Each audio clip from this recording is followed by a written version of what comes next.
स्वागत है दोस्तों एक बार फिर आप सभी का आपकी अपनी family times of knowledge channel में। दोस्तों एजुकेशनल क्वालिफिकेशन का पूरा डिस्कस करने वाला हूं इस वीडियो में। उससे पहले स्टार्ट करूंगा जो बात मैं वो करूंगा आपके सबसे बड़े सवाल की, यानी कि बीटेक या बी वाले एलिजिबल हैं या नहीं कुछ पोस्ट में। जी हाँ दोस्तों, जो आप चाह रहे हैं मैं उसकी बात करूंगा दोस्तों, तो आप बिल्कुल एंड तक बने रहिएगा। और कुछ भी चीज पसंद नहीं आए तो वीडियो को डिसलाइक जरूर कर दीजिएगा, क्योंकि आप डिसलाइक करेंगे तो हमें आपकी परेशानी पता चलेगी। और रही बात मैं जो बात कहने वाला हूं, चलिए मैं पहले बात ही कह देता हूं। तो एजुकेशनल क्वालिफिकेशन की मैं बात करने वाला हूं। पहला सवाल यह है कि आप लास्ट ईयर वाले हैं तो अप्लाई कर सकते हैं या नहीं कर सकते। तो दोस्तों लास्ट ईयर वाले इस बार अप्लाई कर सकते हैं, क्योंकि एप्लीकेशन फॉर्म बाद में आ रहा है। पहले पहले आया करता था और उस ईयर के अगस्त की डेट होती थी, बट अब बाद में आ रहा है। तो आपको कहा है कि 1 अगस्त 2019 तक अगर आप कंप्लीट कर लेते हैं, और ऑब्वियसली सारे कंप्लीट हो जाते हैं जो लास्ट सेम या लास्ट ईयर वाले होंगे उनके अगस्त के पहले हो जाते हैं, तो वो एलिजिबल हैं, आप फॉर्म भर सकते हैं। दूसरी बात, अगर पोस्ट ऑफ प्रेफरेंस का आपको अभी ऑप्शन नहीं आया, किसी भी स्टेज में आता है ना, तो आप पोस्ट ऑफ प्रेफरेंस डाल दीजिएगा, कोई दिक्कत वाली बात नहीं है। नहीं तो डीवी के टाइम तो जरूर आता है। और एजुकेशनल क्वालिफिकेशन की तरफ हम बढ़ते हैं। तो यहां पर एजुकेशनल क्वालिफिकेशन, तो सबसे पहले मैं बता दूं आपको एक बात जो है बी बीटेक वालों की। बी बीटेक वाले हर डिपार्टमेंट के लिए एलिजिबल है, चाहे यहां लिखा हो या ना लिखा हो। देखिए मैं एक छोटी सी बात बताता हूं आपको, और पहले तो एक चीज, पहले कुछ डिस्कशन कर लेते हैं इस चीज पे, फिर आगे मूव करेंगे एजुकेशनल क्वालिफिकेशन सभी डिपार्टमेंट की। तो लास्ट ईयर भी कुछ ऐसे डिपार्टमेंट से जस्ट लाइक डीक्यूए, तो वहां पर भी अमेंडमेंट आया था कि उसमें यह कहा गया था कि आपका जो डिग्री डिप्लोमा है आपका, सिर्फ वहां पे डिग्री वाले भी अप्लाई कर सकते हैं। बट सीपीडब्ल्यूडी में स्टिल वही चीज थी कि डिप्लोमा ही है, और उसमें कोई चेंजेस नहीं आए थे, नहीं नोटिफिकेशन आया था। बट आपको मैं बता दूं कि अगर आप बी बीटेक वाले हैं और आप सोच रहे हैं कि मैं जहां पर डिप्लोमा ही लिख रखा है वहां पर मैं एलिजिबल नहीं हूं, तो दोस्तों ऐसा नहीं है, आप लोग वहां एलिजिबल हैं। आप इस बात का विश्वास रखिए और भरोसा रखिए, बेफिक्र रहिए। आप किसी भी स्टेज में प्रेफरेंस डालेंगे, आप डाल दीजिएगा, जब भी आपको मौका मिलता है किसी भी स्टेज पर वहां पर आप फिलअप कर दीजिएगा, कोई प्रॉब्लम वाली बात नहीं है। हर डिपार्टमेंट में बी बीटेक वाले एलिजिबल होते हैं। अब आपको भरोसा नहीं हो तो आप चाहे तो डिसलाइक कर सकते हैं, हमें गालियां भी दे सकते हैं, कोई प्रॉब्लम वाली बात नहीं है। बट हम कुछ समय बाद आपको प्रूफ के साथ ये चीज जरूर लाएंगे, ऐसे प्रूफ्स कलेक्ट करेंगे जहां से आपको भरोसा हो जाए कि हाँ आप लोग सब जगह एलिजिबल हो। अदरवाइज आपको ऐसे, अगर आप कुछ भी आरटीआई लगा रहे हैं, कहीं से भी कुछ भी मेल कर रहे हैं, एसएससी को आरटीआई भी लगा रहे हैं, तो आपको अगर हो सकता है कि उम्मीद है कि आपको चेंजेस एसएससी की तरफ से भी देखने को मिल जाए, या कोई सा भी एक नोटिफिकेशन आ जाए जहां पे वो इस नोटिफिकेशन को थोड़ा बहुत चेंज कर दें, तो ऐसा भी हो सकता है। अदरवाइज हम तो आपको कलेक्शन देंगे ऐसे डाटा का जिससे आपको भरोसा हो जाएगा कि आप एलिजिबल हैं हर जगह। तो बी बीटेक वालों का जो सवाल है कि हम डिप्लोमा वाली कैटेगरी में जा सकते हैं नहीं, यानी डिप्लोमा वाली जो पोस्ट दे रखी है उन डिपार्टमेंट्स में जा सकते हैं या नहीं जा सकते, तो आप बेशक बेफिक्र रहिए और आप जा सकते हैं दोस्तों। वहां पर सिलेक्शन होते हैं, वहां पर भले ही वहां पर सिर्फ डिप्लोमा लिखा हो। और मैं पहले बता दूं कि पहले तो डिग्री भी लिखा नहीं होता था, बट फिर भी डिग्री वाले वहां पर पोस्टेड होते थे, पोस्टिंग मिलती थी। बट इस बार तो डिग्री लिखा हुआ है, पिछले साल भी लिखा था और कहीं पर डिप्लोमा लिखा था, पर फिर भी पोस्टिंग हो रही थी। तो ये बात है, जरूर ध्यान रखिए इस चीज का। तो आप इस चीज से टेंशन मत लीजिए, आप फॉर्म भरिए, तैयारी कीजिए। डिपार्टमेंट का टेंशन अभी नहीं आपको डीवी के टाइम लेनी है, मेनली डॉक्यूमेंट वेरिफिकेशन के टाइम मेनली डिपार्टमेंट की आपको टेंशन लेनी है। उसके पहले आप सब चीजें क्लियर कर चुके होंगे, गारंटी इस बात की, आपको सब पता चल गया होगा कि हाँ हम एलिजिबल हैं या नहीं है, ये सब हो जाएगा, टेंशन मत लीजिए। एसएससी भी या तो फिर आपको बता देगा, या तो फिर हम आपको डाटा दे देंगे ऐसे कि आपको भरोसा हो जाएगा। और नहीं भी हो तो आप टेंशन मत लीजिए, आपको सिलेक्शन तो जरूर मिलेगा, क्योंकि अगर आपने मेहनत की है, मार्क्स लाए, तो डिपार्टमेंट है दोस्तों सब। हमें पता है कि आप सीपीडब्ल्यूडी को प्रायोरिटी में रखना चाहते हैं और वहां पर ऐसा लिखा है तो आप टेंशन होंगे, नर्वस होंगे, बट मत होइए। सिर्फ आप तैयारी पे ध्यान दीजिए अब, और फॉर्म भर दीजिए, अच्छे से भरिए, जब भी आप भर सकते हैं भर दीजिए टाइमली। और आगे मूव करते हैं हम इसमें कि हम देख लेते हैं। तो junior engineer civil central water commission की पहले बात करो तो यहाँ पर डिग्री और डिप्लोमा बोला गया है, और इक्विवेलेंट यहाँ पर कुछ नहीं बोला कि आप कुछ इक्विवेलेंट जो नीचे इन्होंने लास्ट में नोटिफिकेशन के दे रखा है कि आप इनके इक्विवेलेंट आते तो आप भर सकते हैं। तो यहाँ पर इक्विवेलेंट कुछ नहीं है, डिग्री या डिप्लोमा होनी चाहिए सिविल में। इसी तरह अगर मैकेनिकल का सीडब्ल्यूसी की मैं बात करूं तो सेंट्रल वाटर कमीशन, तो वहां पर मैकेनिकल में होना चाहिए डिग्री डिप्लोमा। और सीपीडब्ल्यूडी सिविल की बात करो तो डिप्लोमा लिखा हुआ है, बट बीटेक बी वाले भी आप लोग एलिजिबल हो, टेंशन मत लो। और जूनियर इंजीनियर की बात करूं तो सीपीडब्ल्यूडी इलेक्ट्रिकल, तो यहाँ पर भी डिप्लोमा इलेक्ट्रिकल लिखा है। और डिपार्टमेंट ऑफ पोस्ट में सिविल की है, यहाँ पर मैकेनिकल नहीं है, सीपीडब्ल्यूडी में इलेक्ट्रिकल है। ओके, डिपार्टमेंट ऑफ पोस्ट की जो सिविल की वैकेंसी है वहां पर 3 ईयर डिप्लोमा बोला है, और इक्विवेलेंट भी बोला। इक्विवेलेंट कौन कौन आते हैं वो आपको नोटिफिकेशन के एंड में मिल जाएगा एक एनेक्जर में। ओके, तो यहाँ पर सिविल में बोला है किसी भी यूनिवर्सिटी से। और एमईएस की बात करूं तो एमईएस में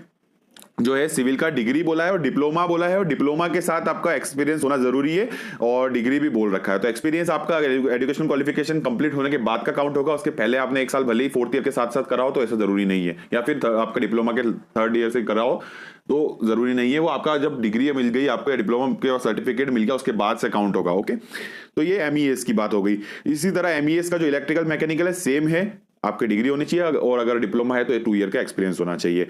quantity serving and contract junior engineering MES, तो इसमें भी 3 ईयर डिप्लोमा बोला है सिविल का, और साथ ही में इन्होंने कहा है कि एक आपका pass intermediate examination in buildings and quantity surveying subdivision 2 of the institute of surveys India, इससे होंगे तो भी आप भर सकेंगे। फर्क का बराज की बात करूं तो सिविल में डिप्लोमा मांगा हुआ है, इलेक्ट्रिकल में भी डिप्लोमा मांगा हुआ है, और जूनियर इंजीनियर मैकेनिकल में भी डिप्लोमा, तो यहाँ मैकेनिकल वाले भी फर्क का बराज में भर सकते हैं। जूनियर इंजीनियरिंग सिविल में देखिए तो बीआरओ बॉर्डर रोड ऑर्गेनाइजेशन जो है मिनिस्ट्री ऑफ डिफेंस का, तो इसमें सिविल में डिग्री मांगी है और डिप्लोमा के साथ 2 ईयर मांगा है। तो डिग्री वालों को एक्सपीरियंस नहीं चाहिए, डिप्लोमा अगर है तो 2 ईयर का एक्सपीरियंस चाहिए। अब 30 नंबर देखेंगे तो यहाँ पर जूनियर इंजीनियरिंग सिविल दे रखा है central water power research station, इसी तरह इलेक्ट्रिकल के लिए और मैकेनिकल के लिए भी, तो यहाँ पर भी डिप्लोमा कहा गया है। बट लोग आप लोग बीटेक वाले भी एलिजिबल हो, टेंशन मत लीजिए, सब लोग मेहनत कीजिए, सब साथ में है एलिजिबिलिटी यहाँ पर।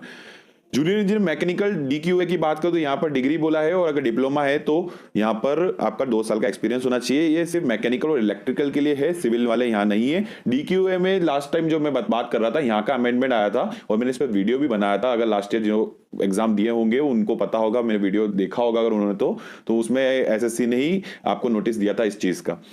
यहां पर देखेंगे नेक्स्ट, तो junior engineer civil NTRO national technical research organisation है, डिप्लोमा इन सिविल है, और यहां पर सिविल इलेक्ट्रिकल मैकेनिकल तीनों एनटीआरओ में एलिजिबल हैं, डिप्लोमा की रिक्वायरमेंट यहां पर मांगी है।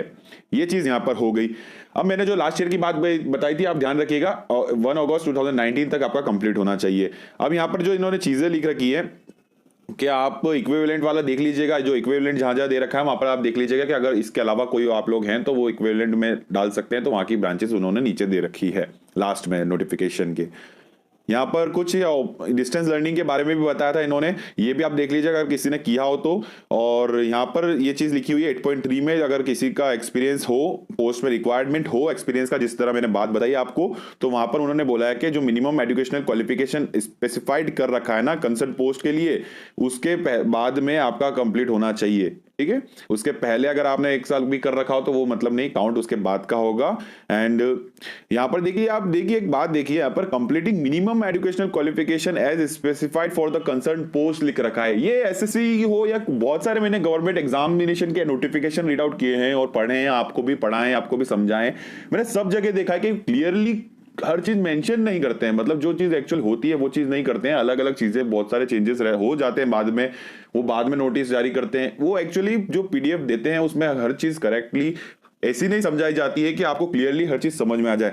अब यहाँ पे एसेंशियल एजुकेशनल क्वालिफिकेशन के दिया है, यहाँ पर मिनिमम एजुकेशनल क्वालिफिकेशन कह रखा है, कहीं पर डिप्लोमा लिख रखा है और डिप्लोमा से कहीं डिग्री लिख रखा है। तो मिनिमम जो कह रखा है तो उसमें हायर एजुकेशन वाले अप्लाई कर सकते हैं नहीं कर सकते, ये चीज तो इन्होंने बताना चाहिए ना। अब यहाँ पर भी देखिए after completing minimum educational qualification यहाँ पर लिख रखा है, यहाँ पर ये चीज भी लिख सकते थे एसेंशियल एजुकेशनल क्वालिफिकेशन, जो भी इन्होंने स्पेसिफाई कर रखा है ऊपर। तो मिनिमम लिखने की बात कहां से आती है? तो ये बहुत सारी चीजें डाउटफुल कंडीशन होती है। और मैं कह रहा हूं दोस्तों, जो मैंने बात कही है ना स्टार्टिंग में, अगर आप लोगों को भरोसा नहीं हो तो आप आरटीआई जरूर लगाइए, आरटीआई ज्यादा से ज्यादा लगाएंगे सभी लोग, तो हो सकता है कि एसएससी खुद इस चीज को नोटिस में बताए कि हाँ आप लोग एलिजिबल हैं या नहीं है। ओके, मेल कीजिए, मेल किस ज्यादा बेटर है, आरटीआई लगे, आरटीआई लगाना नहीं आता है तो कमेंट कीजिएगा सभी लोग, मैं बता दूंगा आपको कि कैसे आरटीआई लगाई जाती है और किस तरह आपको आरटीआई लगानी है और कैसे क्या पूछना है, तो सब बता दूंगा। और मैंने वैसे आपको आंसर शीट मंगाने के लिए आरटीआई लगाना सिखाया था ना, उस वाला वीडियो देखेंगे तो भी समझ जाएंगे कि ये कैसे करेंगे, ठीक है। सेम ही प्रोसेस होती है उसमें, बस बात यह है कि आपको कंटेंट अलग लिखना होता है, जो कि आप चाहते हैं, जो पूछना चाहते हैं। आंसर शीट के लिखना था,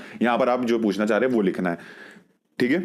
आगे मूव करते हैं। तो ये देखिए लास्ट में यहां लिख रखा है कि 1/8/2019 तक आपका कंप्लीट होना चाहिए। और एक चीज और लिख रखी है कि अगर आप डॉक्यूमेंट्री एविडेंस अगर देंगे, आप कट ऑफ रिजल्ट के डेट, कट ऑफ डेट जो आएगी उसके पहले अगर आपका कंप्लीट है तो डॉक्यूमेंट्री एविडेंस जो हो लगेगा आपका डॉक्यूमेंट वेरिफिकेशन में, अगर एविडेंस दे देंगे तो आप लोग एलिजिबिलिटी में आ जाएंगे। तो लास्ट ईयर वाले जो हैं वो इस बार दे सकते हैं। ये काफी बड़ी अच्छी खबर है लास्ट ईयर वालों के लिए, क्योंकि पिछले साल नोटिस पहले आ जाता था और ये 1 अगस्त रखते थे, नोटिस बाद में आता था इस तारीख के, जो तारीख लिख रखी है ना हर ईयर की 1 अगस्त, पहले 1 जुलाई हुआ करती, 1 जनवरी हुआ करती थी, बाद में चेंज करके 1 अगस्त करी हर साल की। तो 1 अगस्त 2018 में जो थे उसमें 18 का 17 का 16 ऐसा लिखा रहता था और बाद में एप्लीकेशन आती थी, तो इसलिए वो एलिजिबल नहीं हो पाते थे। पर यहां पर एलिजिबिलिटी आपको मिल रही है जो लास्ट ईयर वाला है। तो ओके, एजुकेशन क्वालिफिकेशन के लिए इतना ही काफी है। अब आगे हम सारी चीजें देखते जाएंगे, एग्जाम पैटर्न, सिलेबस और एक एक करके सारी चीजें। मैं एक वीडियो बनाऊंगा जो कि होगा A to Z वाला, जिसमें सभी चीज इंपॉर्टेंट पॉइंट्स जो होंगे नोटिफिकेशन के वो आपको मैं उसमें सिर्फ बताऊंगा, जो आपको मेनली ध्यान रखने फॉर्म भरने से पहले। तो वो चीज आप जरूर देख लीजिएगा, उसमें मैं एक एक करके सारे पॉइंट्स बता दूंगा और आपके सारे क्वेश्चंस कवर हो जाएंगे।